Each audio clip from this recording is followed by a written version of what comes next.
Today we're heading to Vienna's crown jewel, Schönbrunn Palace, the home of emperors, Mozart concerts and more chandeliers than you can count. Once the lavish summer residence of the Habsburg dynasty, it's a place packed with history, grandeur and stunning gardens. But here's the question, should you buy a ticket to see the inside? Or is a walk through the palace grounds enough to satisfy your curiosity? Come along with us and we'll help you decide. We're Tanya and Martin, and we've been traveling the world, going to all the places that we've always dreamed of visiting. We hope our adventures will inspire yours. Hi everyone, we are here at the Schönbrunn Palace. This was the summer palace of the Habsburgs, I think. Habsburgs. Habsburgs. Yeah. Summer palace of Habsburgs. Of which you may know about. They were sort of the European dynasty who ruled a major part of Europe for centuries.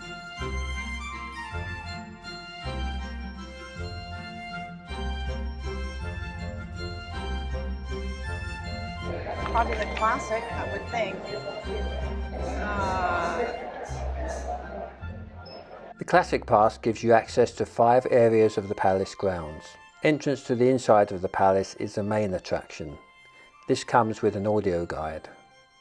You can also explore the maze and labyrinth, climb up to the viewing terrace of the Gloriette, and get entrance to both the Privy Garden and the Orangery Garden. So we have our timed entry tickets to the palace for 2:30. That's in a couple of hours, so in the meantime we're going to show you around the grounds. Schönbrunn Palace started out as a hunting lodge. Back in the 1500s, the Habsburgs bought the land just to chase deer. Then in the 1600s, Emperor Leopold I built his son a palace, because when you're a Habsburg, that's just how birthdays work. In the 1700s, Maria Theresa turned Schönbrunn into the ultimate power palace. This is where she ran the empire, threw fancy balls, and still had the energy to have 16 kids. Later, Emperor Franz Joseph, the longest reigning guy in Austrian history, made this his home. He worked non-stop and was married to Empress Sissi, who was the royal influencer of her day. Dramatic, adored, and very into fitness.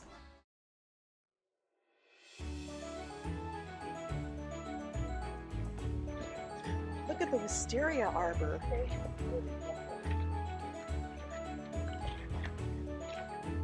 Wow, look at that magnificent rose arbor. It's just beautiful. Let's go look for the maze garden. Yeah, we're heading into the maze garden now. Hopefully we won't get lost. It's the entrance.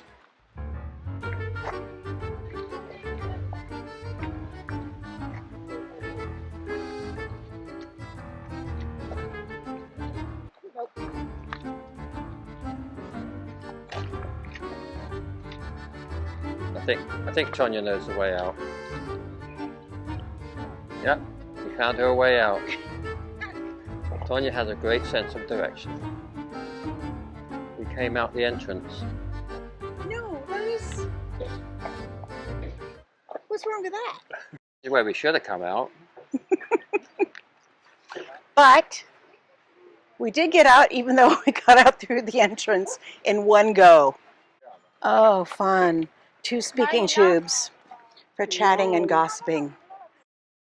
So here's another maze you can actually see over the top, so maybe you can find your way out a little bit easier.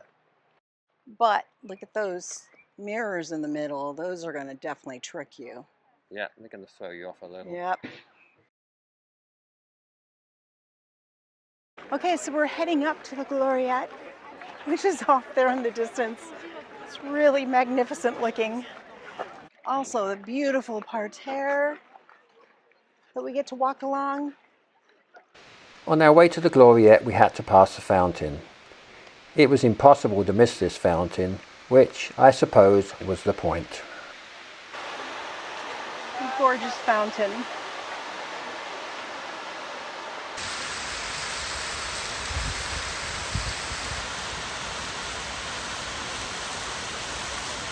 And we're about to walk up the hill to Gloriette.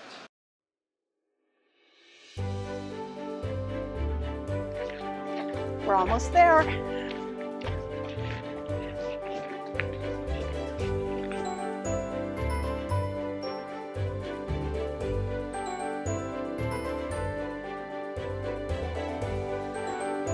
Well, we made it to the top, and here are the beautiful views of Vienna.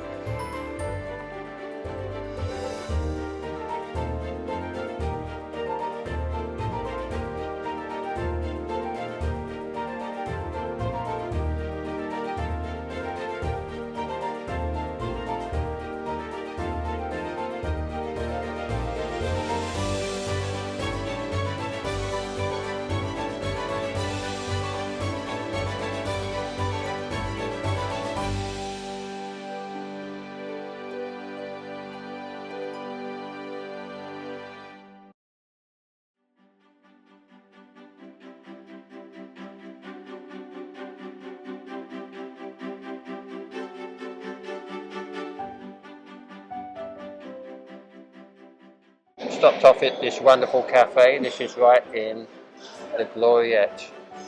And you got the lemonade, which is beer, lemonade, and I just got a beer.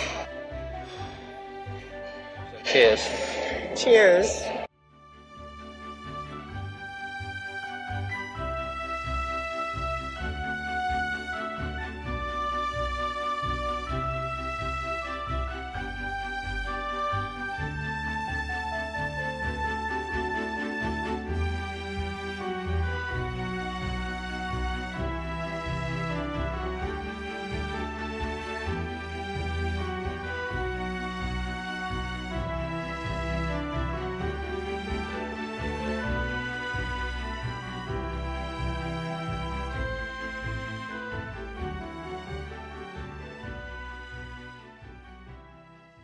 We're heading back to the palace for our palace tour, and if we get there a little bit early, there's a couple gardens off to the left of the palace that we can actually look at.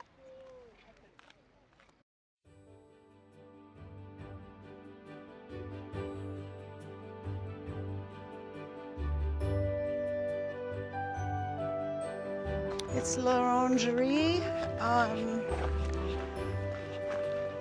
As far as I can tell, it's basically their nursery for all of the various plants that they use in the garden.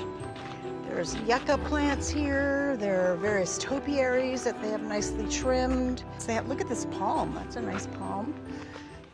The Orangery Garden was curiously lacking in orange trees. It was time to go inside the palace. It has 1,441 rooms, presumably because 1,440 felt a bit cramped. Only 45 are open to the public.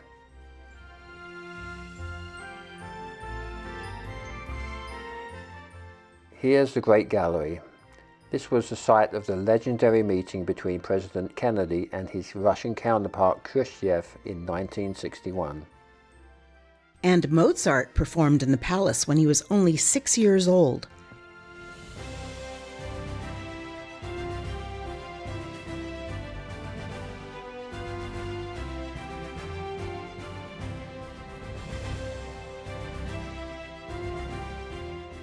Some of the chandeliers had 72 candles. The candle lighter position came with job security and a saw neck. So, should you get the Classic Pass? Here's how you decide.